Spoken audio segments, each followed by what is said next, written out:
Since its creation, the Earth has never stopped changing. Colossal forces have hurled ocean floors upwards and made them into towering mountain ranges. Incredible collisions have created entire continents. These tectonic forces are still at work today. We see them in volcanic eruptions, earthquakes, and tsunamis. Tectonics sculpt our landscapes, change our climates, dry up our oceans, and can destroy life.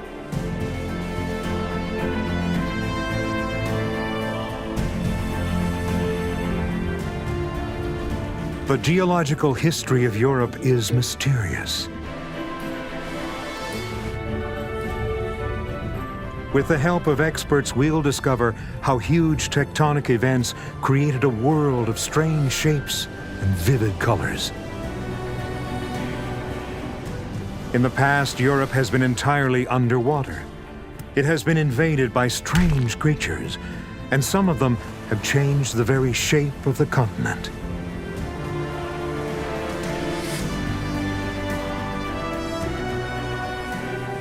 These transformations in time and space are part of the never-ending voyage of the continents.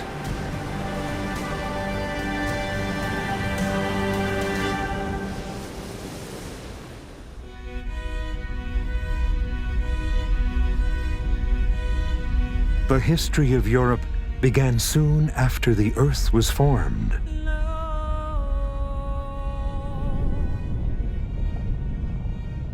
Four and a half billion years ago, the Earth was a fiery ball of liquid matter. Small bits of crust formed, but soon melted back into the surrounding lava. This went on for millions of years until the planet cooled enough for stable ground to form.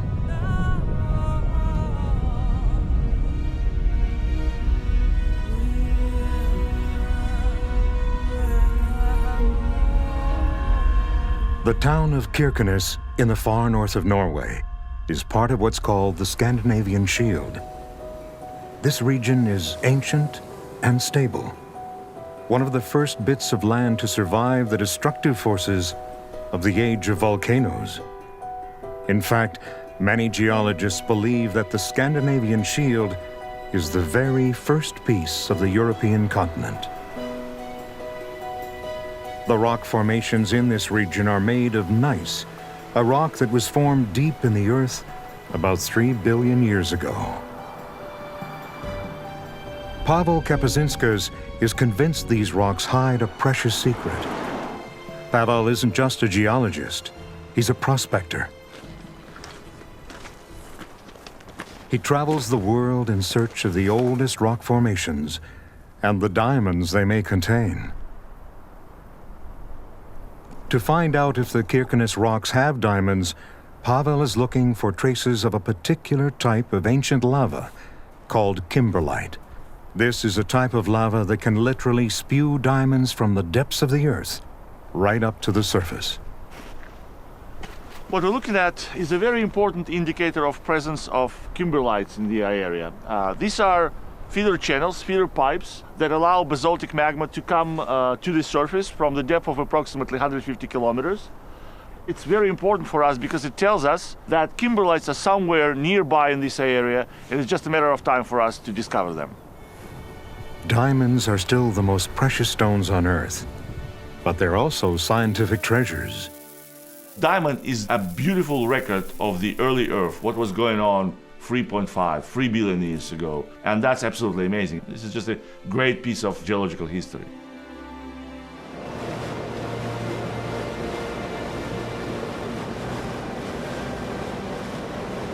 We're gonna get to these two spots here. Pavel is traveling up the Bokfjorden Fjord, hoping it will lead him to kimberlite deposits. But success in diamond hunting is rare. Most prospectors, no matter how hard they try, fail to strike it rich. However, Pavel thinks his scientific training will make all the difference. and something catches his eye. Freddy, can we go inside there, just nearby, just to, at least to see these things? There's a big dike over there. Oh, look at that. Look at that. Jeez. Wow. In his mind, Pavel has already hit the jackpot. And this is a dike right here. Absolutely gorgeous dike. Look at that. I mean, this is the channel. This is how the magma is coming up. Find the crack, find the empty space, and just boom, go all the way up. And then maybe, you know, if they're lucky, they get out at the surface, form like lava flow or a big eruption. This is a beautiful feature. I mean, it's very rare you can see stuff like that. The walls of the fjord are difficult to get at, but Pavel still wants his team to take samples. These basalt walls were created when flowing lava cooled almost instantaneously when it came in contact with cold water. Pavel hopes the basalt contains diamonds, or at least has rocks that can be accurately dated.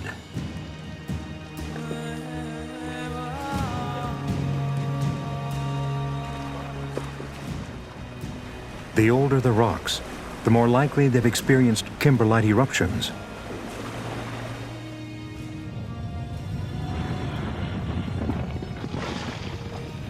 These eruptions have to break through the granite in one fell swoop. Only then can the diamonds reach speeds faster than the speed of sound. Hundreds of millions of years of erosion have worn down the surface, revealing precious diamond dust. Pavel has a card up his sleeve.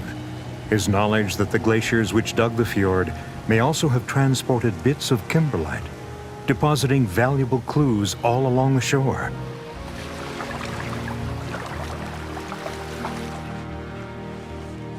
He explores a beach where sediment transported by glaciers has accumulated. If Pavel's lucky, this shoreline will hold diamond dust. Pavel and his team examine the beach with a fine-toothed comb. Well, we're basically taking a sample of this sand because we hope that kimberlite minerals will show up in the sand. We specifically, if you look at the sand, it's white, but then there's some black things here. It's dark, yeah, so kind of a blackish. Black typically means we might have some spinels here, some chrome-rich spinels like chromite, which is a very good kimberlite indicator mineral. But some of this sand probably came from some of the mountains, you know, erosion. So it's a good mixture. It will give us some good ideas about the distribution of indicator minerals, sort of inland. And hopefully it will lead us to the kimberlite source. If the sand and basalt samples contain traces of kimberlite, Pavel could be the first prospector to find a significant diamond deposit in Norway.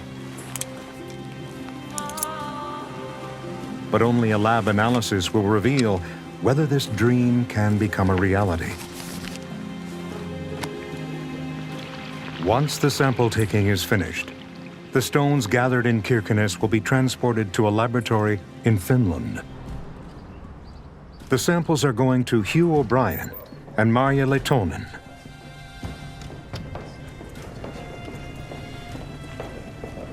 All exploration projects at Pavel's stage have great difficulties ahead. He's at the point of now really looking in the sediments to see if they've got indicator trains. And that's the first stage. That's really the first stage. The lab technicians split the samples into fragments using electromagnetic shocks. The fragments are separated out by gravity, and then the particles are poured off. It takes time, money, and energy to find kimberlites and the diamonds in them. But most of all, it takes luck. It's actually amazing that kimberlites can be right next to each other. One can be diamondiferous and the other can be completely free of diamonds. So we know that the sampling is actually quite by chance, and that there's no rule about which kimberlites can be diamondiferous and which is not. After the samples are cleaned, they're examined under the microscope.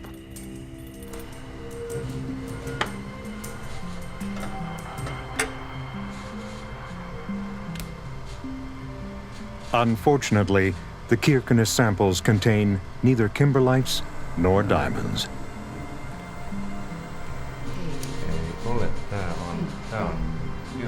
But it's not all bad news.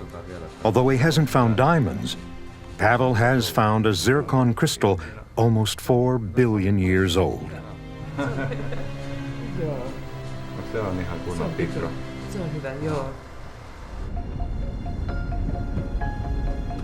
The rocks that protected it all those years are the oldest formations in Europe. In fact, this remarkable discovery means that Europe is 200 million years older than scientists previously thought. Proof that the Scandinavian Shield is the cornerstone for the construction of all of Europe.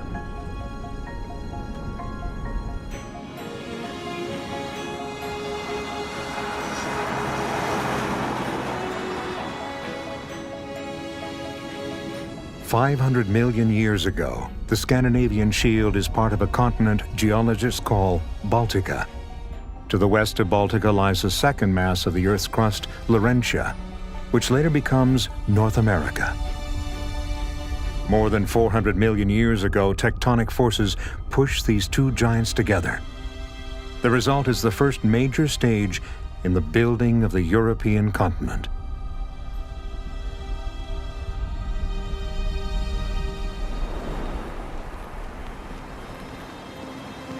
Rob Butler of the University of Aberdeen is studying the collision that left gigantic pieces of America in what's now Northern Europe. Welcome to Laurentia. These gneisses are 1.8 billion years old. Sounds old, but they're actually the youngest part of the Laurentian continent. And it's this continent that collided with Baltica. We've come here to find out what happened when Laurentia met Baltica.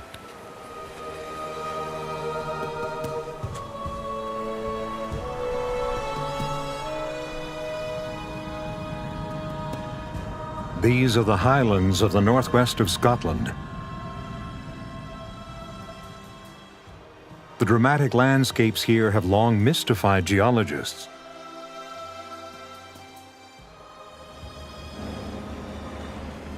But Rob Butler is able to read these rock formations and to recreate the collision between Europe and America, an event that created a once towering mountain range, the Caledonian.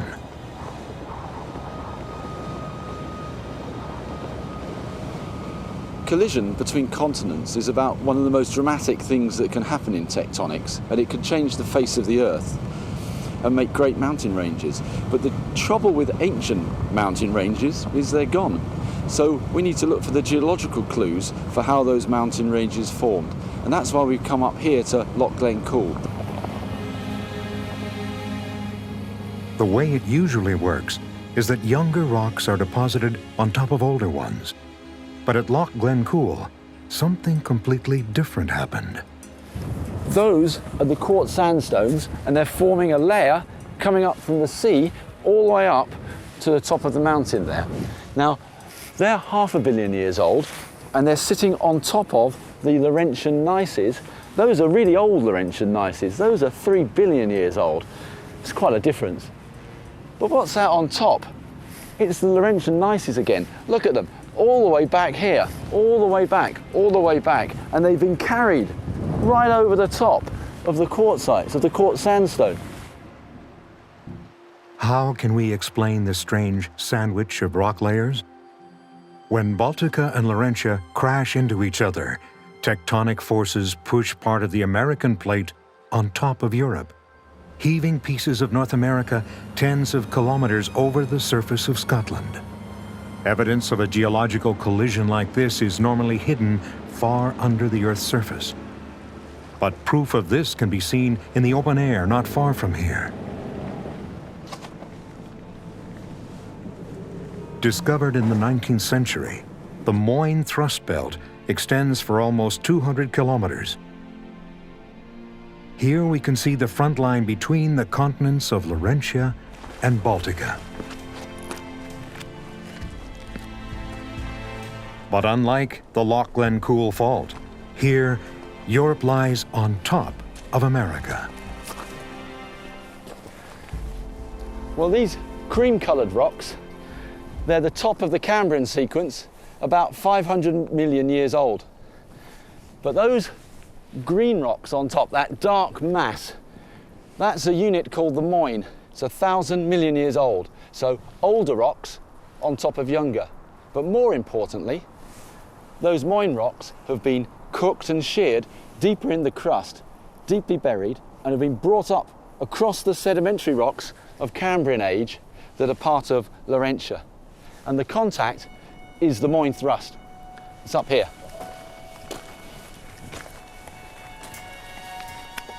So that's the moyne thrust. 1,000 million year old moyne on top of 500 million year old Cambrian sediments, older on younger. And it's happened on this knife edge contact, this knife edge thrust. And it's moved, this thrust has moved 100 kilometers. Probably took a few million years. And it all happened about 420 million years ago. It was the final act in when the Laurentian continent met Baltica. It was here in the Scottish Highlands that scientists first understood that the highest mountains in the world are created by horizontal movements of tectonic plates. The Caledonian Mountains are now just a shadow of their original selves, but the rocks that form this range are still here. And they can be found not only in Scotland, but also in the mountains of Scandinavia and the Appalachians of North America.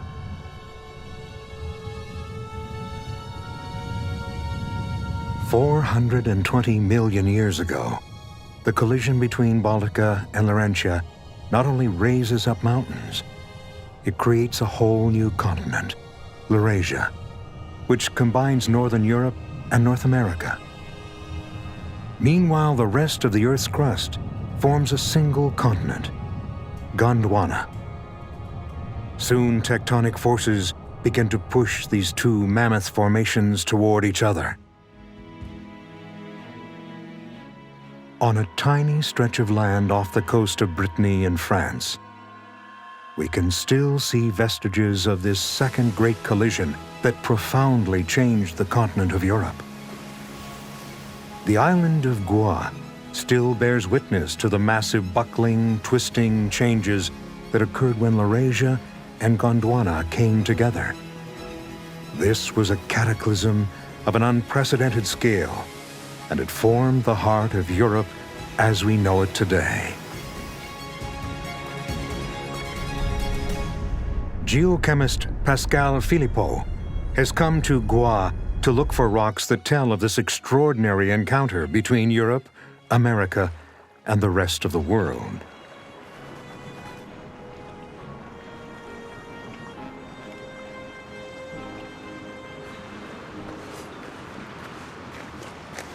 L'île de Groix is the best place to study the history of the collision of Gondwana and Laurasia. The collision closed the ocean between the two continents.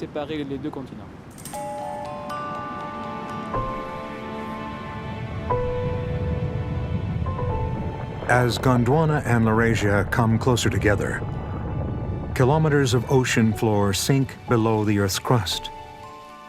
Some minerals turn into precious stones and are later pushed up to the surface. There are many signs on Goa of the interchanges between the inside and the outside of the Earth. These vertical voyages created garnets, precious stones, and other minerals that were crystallized many kilometers under the Earth's surface. Ah ouais, c'est pas mal là, venez voir. Come and look at this. Il y a les zones à grenat. There's garnet here. Et si on regarde d'un peu plus près, Look closely and you'll see the blue schist, a matrix of glaucophane studded with garnet, the red crystals. You can see how the molten glaucophane swirled around the garnet. This shows the direction the two plates were moving. So here, on a tiny scale, are traces of a process that must have gone on for tens of millions of years.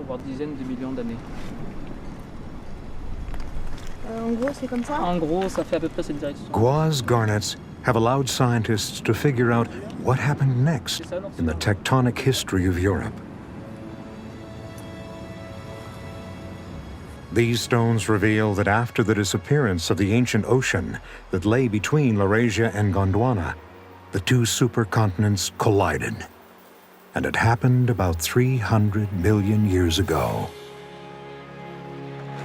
The collision of Gondwana and Laurasia created a huge mountain chain called the Hercynian Belt. It's around 800 kilometers wide and several thousand kilometers long, and runs across Europe, from Poland through Germany and France, and down to southern Portugal, then over to North Africa. It also runs along the eastern seaboard of present-day North and South America.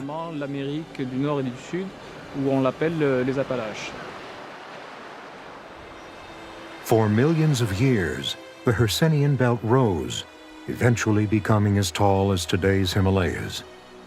Not much of it is left today.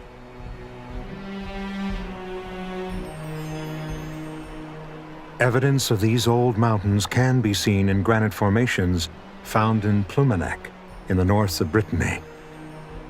These rocks were formed when tectonic forces pushed minerals deep into the earth, where they melted into magma. That magma crystallized and solidified into granite in the underlayer of the Hercynian Belt.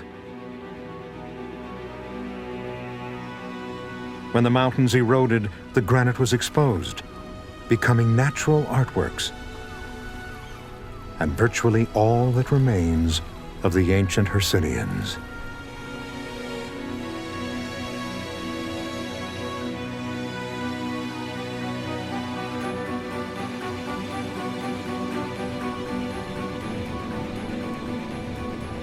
Besides creating the Hercynian Belt, the collision between Gondwana and Laurasia brings together all the land on the globe into a single supercontinent, Pangaea. Many of these land masses are situated at the South Pole and covered by ice.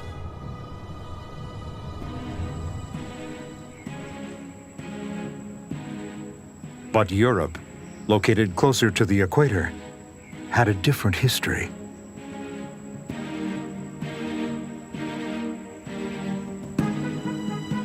Life that had been confined to the seas rose above the water and developed at a dizzying speed.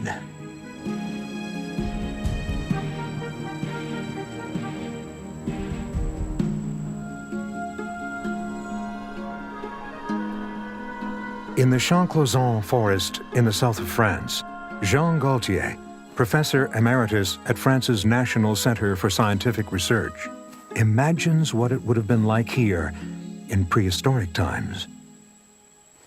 If I were walking in this forest 300 million years ago, the trees would be completely different. They'd be as tall as these or even taller, but we wouldn't see any pines or walnut trees. Instead, there would be trees with large spiny leaves called sigillaria, many varieties of fern, and whole groups that no longer exist. The ancient forests were so lush because Europe was almost at the equator, so the climate was tropical, very hot, and plant life was perfectly adapted to that environment. Nothing like the plants we know today. Underneath its vegetation, Champ-Clauson is a graveyard for the remains of a tropical forest that grew hundreds of millions of years ago during the Carboniferous period. This is an excellent example of what became of the lush forests of the Carboniferous era. This seam of coal came about when massive amounts of organic material, huge piles tens of meters thick, were compressed. Here we have seams of coal interlayered with deposits of sedimentary rock. While the plants of the Carboniferous period were developing at full speed, bacteria were slow at decomposing these new life forms. Plant remains accumulated, and they formed the seams of pit coal that would be mined hundreds of millions of years later. Here at Champ-Clauson, we can learn a lot about the coal forest and its vegetation. What I find most remarkable are these ancient tree trunks, several meters high, still standing where they grew when they were alive. This fossil forest was created when a sudden massive mudslide encased the trees and hardened, taking an imprint of their surfaces. Over millions of years, the original trees rotted away. The space then filled up with clay, which solidified. Much later, the surrounding sediment eroded, revealing perfect three-dimensional replicas which can tell us a lot about the biology of these trees that could tower up to 20 meters tall. This sigillaria trunk is one of the largest in the quarry. It's part of a tree that is almost a meter across at the base. And on the surface, we can see the scars where the leaves were attached.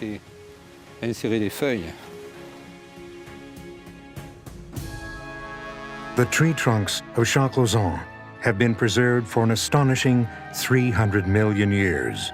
The remains of a tropical forest in the northern hemisphere are undeniable proof that our continents have drifted around the planet's surface.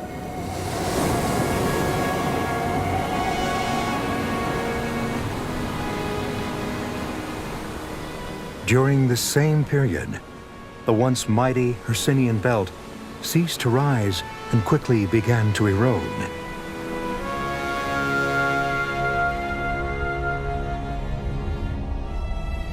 After 50 million years of this intense erosion, an ancient sea called Tethys finds a way into the southeast of Pangaea. This sea, which eventually becomes the Pacific Ocean, floods the heart of Europe.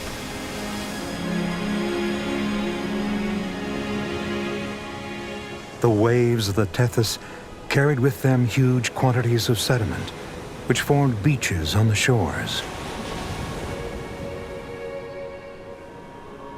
In the Red Peaks Massif on the Swiss-French border, time has turned the former sandy beaches into clay. Around the Amazon Valley, the power of tectonics has pushed these clay beaches right up the sides of the mountains. Lionel Cavin and his colleague walked towards a former beach that is now located at an altitude of 2,400 meters.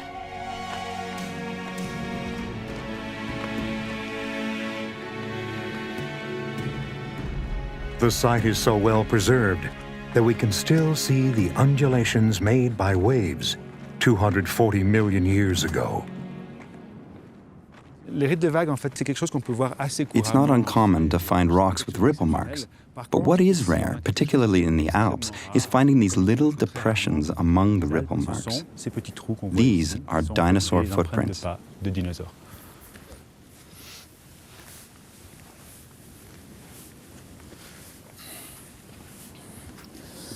Here we see a three-toed footprint, three toes pointing in this direction, left by an animal who walked along this beach 240 million years ago. There are no bones at this site, so we have no direct evidence of what the animal looked like.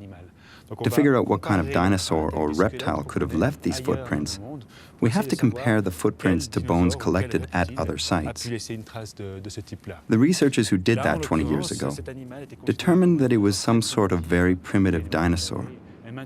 We're looking at these findings again, and we now think it may have been a proto-dinosaur, a line of reptiles that eventually evolved into dinosaurs, but not technically a true dinosaur.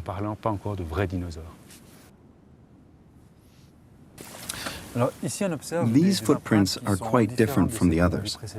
There are no impressions of toes at all. There's just a big bulge outlining the footprint. This type of structure tells us a lot about the sediment of the period. So these prints help us to better understand how the sedimentary deposits formed over millions of years.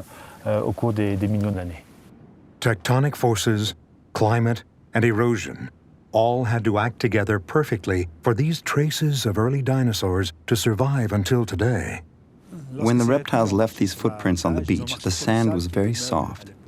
And a lot of factors had to fall into place for these prints to be preserved for over 240 million years. First, the sand had to be the right consistency, soft but not mushy, so it could hold the prints for a couple of hours. Then the surface of the beach had to dry out and harden quickly in order to preserve them for a few days. And then, the biggest stroke of luck, the entire surface was covered by another layer of mud and sand that completely sealed in the footprint layer. The pressure of the overlying layer turned the surface with the footprints to clay, and the hardened clay has preserved the footprints in the sand for millions of years. Some of these are nice. But the best ones are down there. During the Ice Age, glaciers formed in the Alps. As the glaciers grew and advanced and retreated, they scoured out these valleys we see today. Essentially, the glaciers scraped away the rock overlay, revealing the surface containing these reptile footprints. Once exposed to the elements, this layer will quickly erode and the prints will be destroyed. But 20 years from now, other footprints may be uncovered.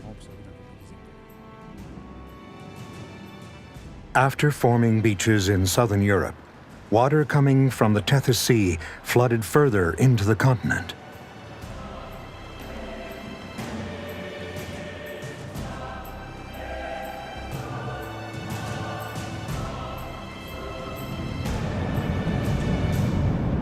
About 50 million years ago, the Tethys reaches southern Germany, and Bavaria becomes an archipelago of islands surrounded by a shallow sea. The climate was hot and dry at that time, and the waters of the ancient ocean evaporated quickly, leaving layers of sediment. The marine species that came this far suffocated in the stagnant water. The Solnhofen region was soon transformed into a marine graveyard. Over millions of years, the Solnhofen ocean floor turned into limestone. 19th century laborers who used the limestone as building material discovered fossils that astonished and disconcerted scientists.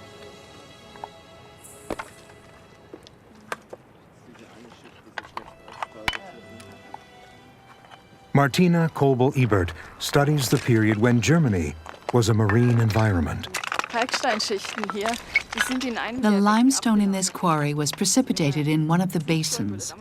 If we had a bird's eye view, we would see higher ground all around here, mounds of mud or reefs or even coral islands sticking out of the sea. Here in these deeper basins, we find fossil fish. And what makes this quarry so special is that many of the species we're finding are unknown to science. They've never been seen before, and they are beautifully preserved, the most gorgeous fossils I've ever seen.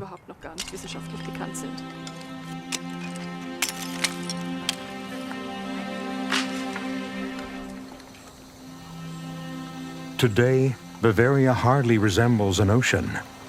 But the Jura Museum at Eichstätt has fossils that take us back 150 million years into a tropical world inhabited by strange creatures.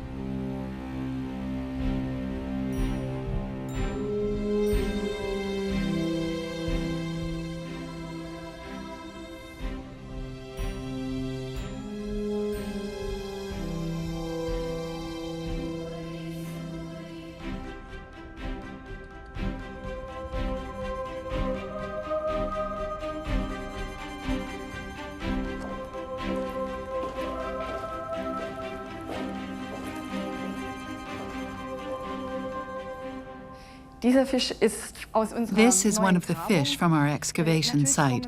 But of course they don't come out of the quarry like this. This needed several hundred hours of preparation work. But once it's finished, you can see it is in a near perfect state of preservation. If you look closely, you can see that all the scales are in place. You can make out the color pattern on the scales. And these dark shadows are the remnants of the internal organs. So a biologist could tell quite a lot about the physiology of the fish. This fossil shark is an extraordinary specimen. It has soft body preservation with all the fins in place, as you can see here. Not just the skeleton has been preserved, even that would be remarkable, because sharks don't have actual bone, their skeletons are made of cartilage. Usually when people talk about fossil sharks, they're referring to a few isolated teeth.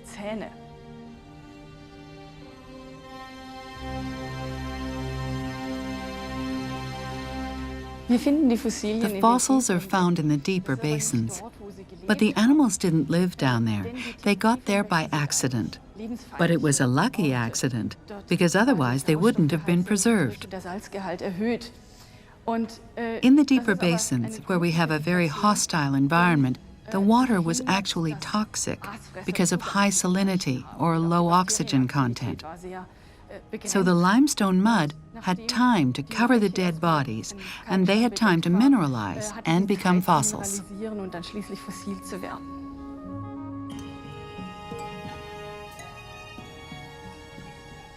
The marine fossils of Solnhofen have surprised researchers, but not as much as the discovery of an Archaeopteryx, a close cousin of the dinosaurs and the first bird known to have lived on Earth.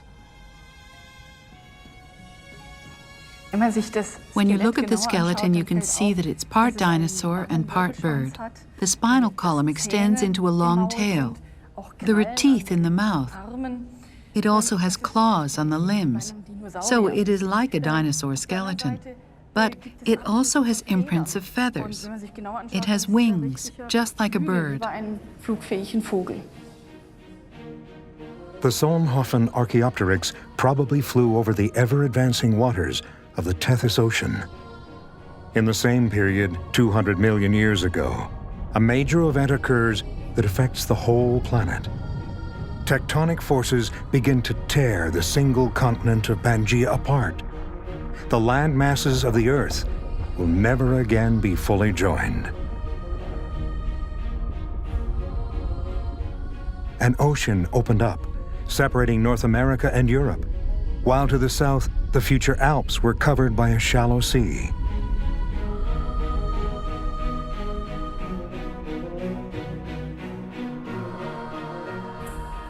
On Mount Chenier, in the Queyras Massif on the French-Italian border, geologists are searching for signs of the era when the Alps were underwater. Jean-Marc Lardot and Raymond Siriot study rocks that contain traces of life. It's absolutely superb. These rocks are fantastic because they clearly demonstrate oceanic affinity. That's amazing. The sedimentary rocks at this location have a very particular chemical composition. They are rich in silica and full of nanofossils.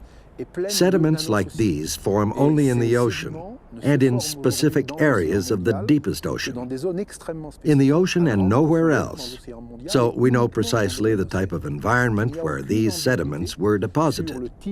They are red. They're full of nanofossils that we call radiolaria. What's amazing about radiolaria is that they are timepieces. What I mean is that by studying their morphology in detail under the microscope, we can date them. We've done that here.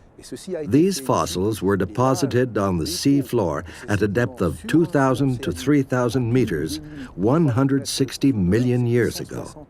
That was in the Jurassic. So we are standing here on the muddy bottom of the Tethys Sea.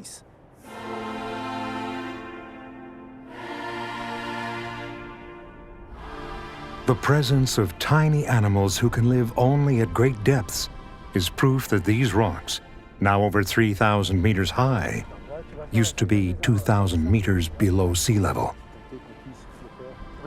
Back when this undersea world was still young and unstable, volcanic eruptions broke through the ocean floor of the future Alps. These gushes of lava are found on the flanks of today's Mount Chenier. Here we are. This is a spectacular formation.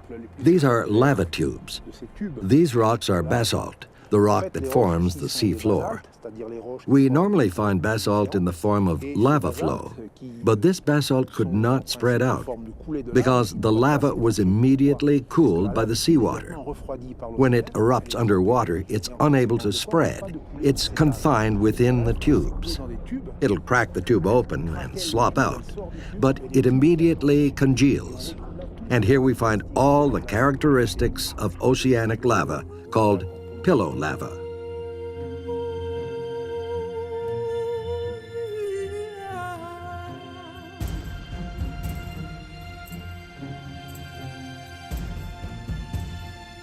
At the birth of the Alps, lava which had been solidified in seawater was lifted high above the ocean.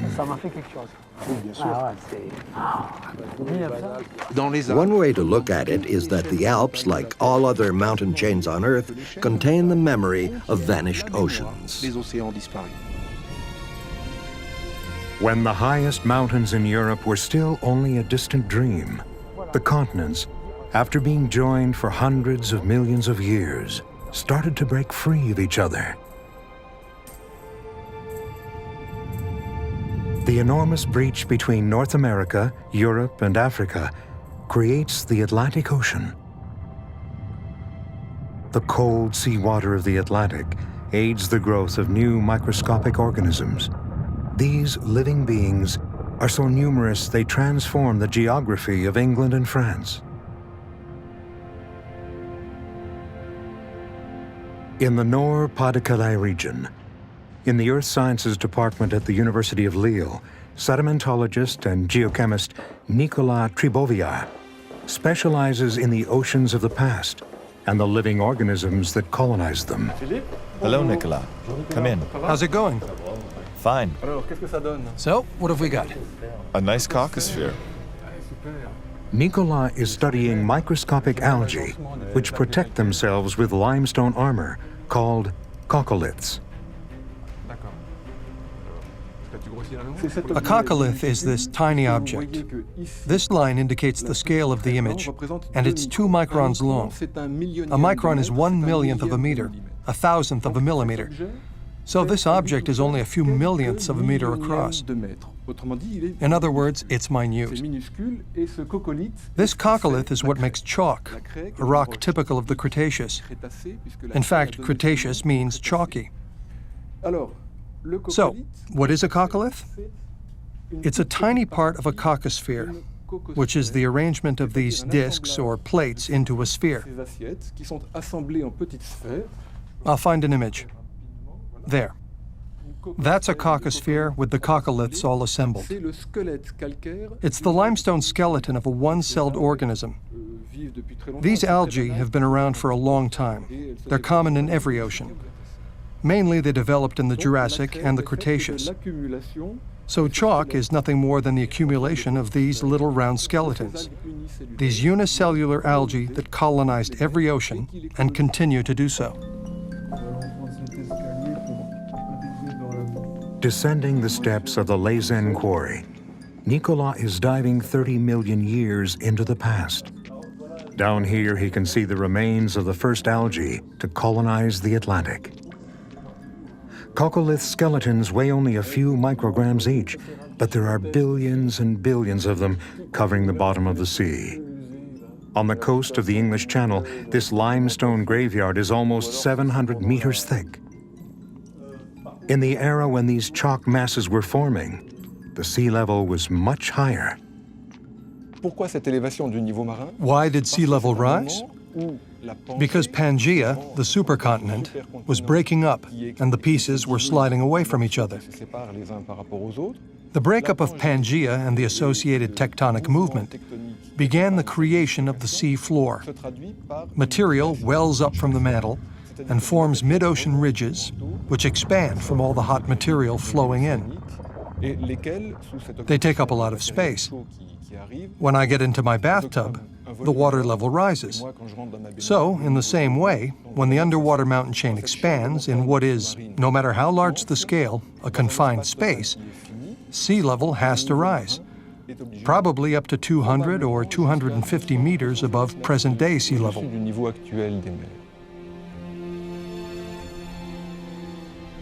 When the sea level eventually went down, the famous White Cliffs of Dover, made of coccoliths, were left 80 meters above sea level.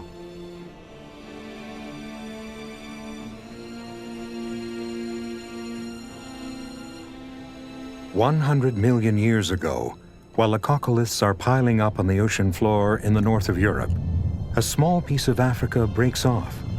This landmass is pushed northward towards Europe by the African plate. It will later become Croatia and Italy.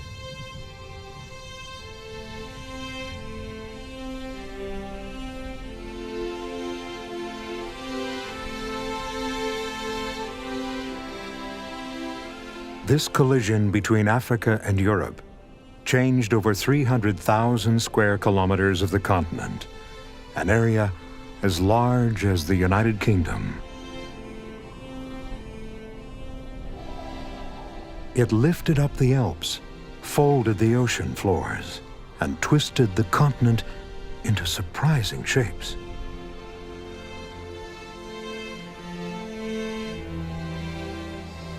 The tectonic power that created these mountains was immeasurable.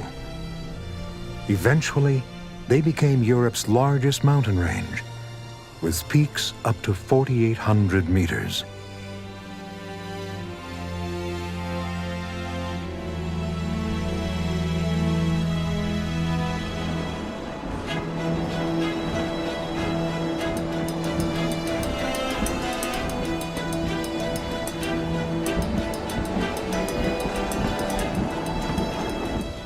Geologist Michel Marteler is heading for Zermatt in the Swiss Alps. He's on his way to an exceptional site with a sweeping view of the collisions that created the Alps.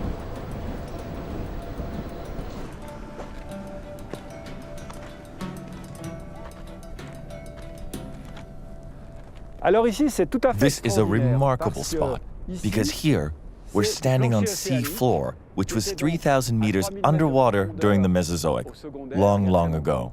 And it's now high in the mountains. This is the perfect place to explain how the Alps were formed. All around us are the remains of an ocean. But there's a paradox.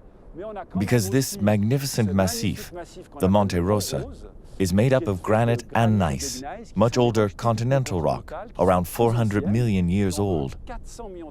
It's more than twice as old as this crust. And there's a third partner in this dance as well. There, with its peak hidden in the clouds, is another chunk of continental crust, sitting on top of this bit of ocean floor. That's the Matterhorn. It and other mountains we see in the distance started out in Africa.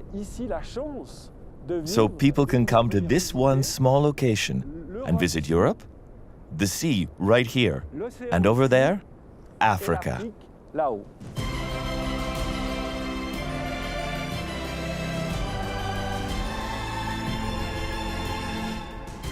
The Matterhorn is not the highest peak of the Alps, but its distinctive shape makes it one of the easiest to recognize, and a magnet for mountaineers from around the world, 500 of whom have lost their lives attempting to reach its summit.